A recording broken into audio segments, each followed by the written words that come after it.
Estamos de vuelta en 360 de CNN Chile. 22 años duró la fuga de Ricardo Palma Salamanca hasta obtener hoy ya estatus de refugiado y además haberse rechazado su extradición a Chile. Una historia que comenzó en diciembre de 1996 con la fuga en helicóptero desde la cárcel de alta seguridad. Felipe Hernández en el siguiente reportaje nos cuenta ese momento que tanto marcó la historia de Chile en la década de los 90. Todos los militantes del Frente Preso tenían que procurar su fuga. Dijo que habían disparado 188 balas al helicóptero. Parece que no le dieron ninguna. Nadie lo vio, nadie lo supo antes. En Chile no había capacidad instalada para cometer un rescate aéreo. Él había puesto una reja metálica encima del patrocinio. Rafael Escorza es el único de los frentistas que estaban presos en la cárcel de alta seguridad, que puede caminar tranquilamente por las calles de Chile. Después que decidió no sumarse a sus 4 compañeros, completó 11 años encarcelado y salió en libertad. Su mujer falleció tiempo más tarde y hoy reivindica firmemente el papel del Frente Patriótico Manuel Rodríguez en la lucha contra la dictadura, aunque lo que queda son más que nada recuerdos. El día de la fuga, Mauricio subió a despedirse de mí y yo estaba con unos compañeros del Lautaro terminando de almorzar. Me esperó un rato y después me dijo: no te preocupes, viejo, chao, nos vemos en otro rato. Pero han pasado 23 años y ese encuentro aún no se produce.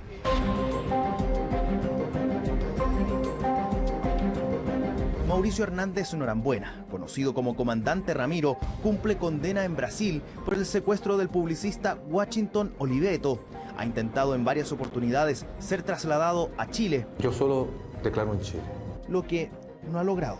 Mauricio, un hombre muy duro, pero muy justo. Él no podía permitir una pequeña falla, que la enrostraba inmediatamente.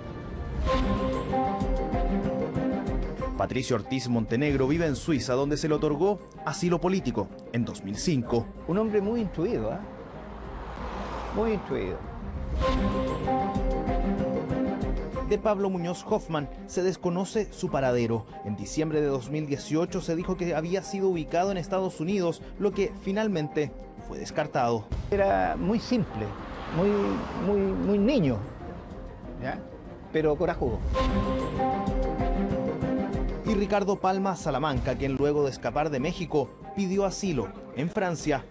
Era un muchacho valiente, corajudo, pagado de sí mismo. En realidad tenía cierta razón, dado su actuación, ¿cierto?, de reconocer la valentía, la sangre fría para poder hacerlo y el convencimiento de hacerlo. Brasil, Suiza y Francia han sido los destinos de los fugados que, sin embargo, en 1996 estuvieron estrechamente vinculados con un país en común: Cuba. Isla cuyo apoyo fue decisivo para mantener operando la organización armada, al menos hasta el retorno de la democracia. Lo que se conversó en esos primeros años entre el gobierno de Chile y el país socialista nunca ha sido del todo aclarado. Y Fidel Castro me dijo, desde que ganó Patricio Aylwin la elección y está regresando la democracia a Chile, yo corté la ayuda económica de armas y de todo con los grupos terroristas que llaman ustedes. Efectivamente, o sea, perdimos el apoyo del Partido Comunista y de Cuba. Entonces, indudablemente que mermó un poco la capacidad operativa del frente. Puede haber existido algunos contactos con internos mismos, internos digo reclusos, o con personal que allí trabajase, o con personal que trabajase en ya sea las policías o en otras instituciones que al final facilitaran esto. Pero eso no lo encontré. ¿Ayuda externa? Me refiero, por ejemplo, como se ha planteado en algún momento, la ayuda de Cuba. ¿Dentro de la investigación lo pudo...? No, dentro de la investigación no. Yo creo que Cuba en la fuga misma no tuvo nada que ver. Lo que sí, después de la fuga, entraron algunos de los fugados a Cuba y después se fueron. Una de las zonas grises de la historia reciente del país que aún deben ser despejadas. Lo que sí es claro es que los diputados de la época fueron determinantes al momento de fijar las condiciones de seguridad al interior del recinto penitenciario. Fue un informe de la Comisión de Derechos Humanos de la Cámara Baja el que produjo cambios que resultaron ser claves para la suerte de la fuga. Ese informe cuestionó derechamente las condiciones, cuestionó el régimen y finalmente el gobierno se quedó sin piso. Se dejó de usar, nunca se usó realmente el locutorio, se permitieron por recomendación de la Cámara de Diputados visitas de conyugales y luego visitas de amigos y finalmente esta cárcel ese día a mi juicio dejó de ser una cárcel de alta seguridad, se transformó en una cárcel común y corriente que permitió la planificación y ejecución del rescate aéreo. Aquí hubo una responsabilidad de gendarmería absolutamente, es decir, no cabe la menor duda que ellos son los principales responsables. Responsabilidad política es bastante relativo porque uno entiende de que Gendarmería tiene sus normas, tiene sus reglas muy claras, muy precisas. La Comisión de Derechos Humanos de la Cámara de Diputados, a la cual pertenecía y asistió Andrés Chadwick, dijo que era demasiado duro y que eso era inaceptable en una democracia y en fin. Mire, lo que yo recuerdo es que se trataba de espacios muy pequeños, había mucha gente atiborrada y todo lleno de separaciones con rejas. Era una condición que yo no podría ni entonces ni ahora calificar como condiciones humanas para estar recluido. La ministra de Justicia de la época me informa esa noche que había renunciado ella, el subsecretario, el ministro de Interior, el director de la Dirección de Seguridad Pública. Entonces yo le manifesté que en ese escenario yo ponía mi cargo a disposición, porque no podía ser que renunciaran mis superiores jerárquicos y yo me mantuviera en ejercicio. Finalmente al único que se le solicitó la renuncia fue a mí, pero también hay un hecho. El único que renunció por escrito fui yo. El resto fueron más bien declaraciones.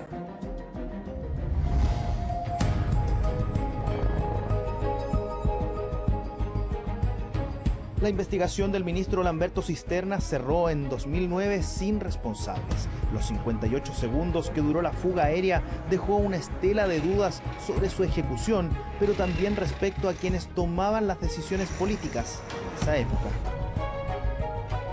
Esa especie de nube que hay, o nebulosa, respecto al tema, a que no se dice toda la verdad, tiene que ver con la falta de información que hubo en la época fidedigna frente al tema.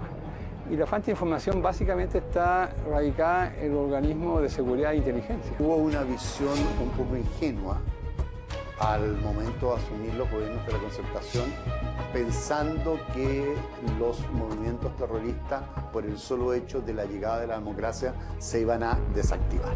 Esa es una discusión que se dio al interior del gobierno y que duró muchos años. Para conocer la verdad, todo el meollo de la fuga, los actores de ella tendrían que hablar. ¿Ya? Me parece, y que hasta el momento así se está dando, nadie ha hablado. Yo diría que es posible que se conozca toda la verdad en algún momento. Ahora yo creo que es poco probable porque la gente que ha estado involucrada en esto, ¿no es cierto?, una condición de más cercanía o que haya tenido algún manejo del asunto más allá, ¿no es cierto?, de lo normal, o no va a querer hablar, o no va a poder hablar, o ya va a estar muerto. La justicia francesa negó la extradición de Ricardo Palma Salamanca a Chile y los testimonios que pueden aclarar qué ocurrió realmente ese 30 de diciembre de 1996 al interior de esta cárcel aún siguen lejanos. Los enigmas de la operación Vuelo de Justicia siguen presentes. Felipe Hernández, CNN Chile.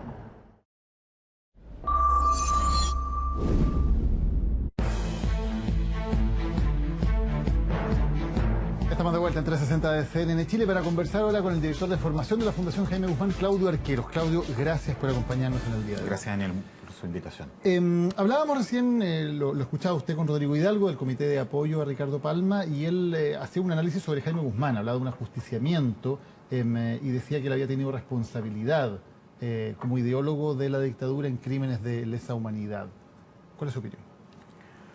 Nosotros como fundación lamentamos profundamente que después de todos estos años que todo el país ha hecho un esfuerzo transversalmente, los sectores, por aprender de nuestra historia, de los factores, de las consecuencias que tuvo la crisis política que nos llevó al país, aún existe una parte de una izquierda que valide la violencia, porque hablar de ajusticiamiento es un término político, ¿cierto?, que lo que busca instalar en la cultura, en la ciudadanía, es que esto no fue un crimen, digamos, ¿no?, sino que está validado. Y eso es grave. O sea, aquí hay gente que aún valida la violencia, ¿no? Yo no solo no comparto las palabras de Rodrigo, como de otra parte de la izquierda también que habla de ajusticiamiento, pero sino que además creo que hay una intención súper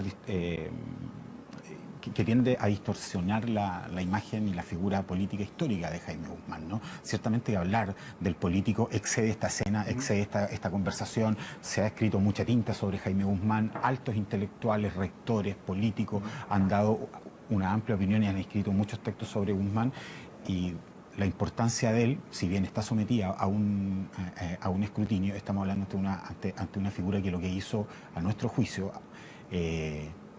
fue básicamente establecer las condiciones políticas y legales para que Chile retornara a la democracia, y ese es el compromiso de la Constitución del 80, y de otro lado generar todo un marco institucional que generara estabilidad y progreso al país, y ambas cosas se cumplieron. Esa es nuestra opinión, pero más allá de eso, tratar de justificar por esa vía que está bien la violencia política es reprochable. ¿Cómo se explica usted, Claudio, la decisión que ha tomado la justicia francesa de no conceder la extradición de Ricardo Palma Salamanca?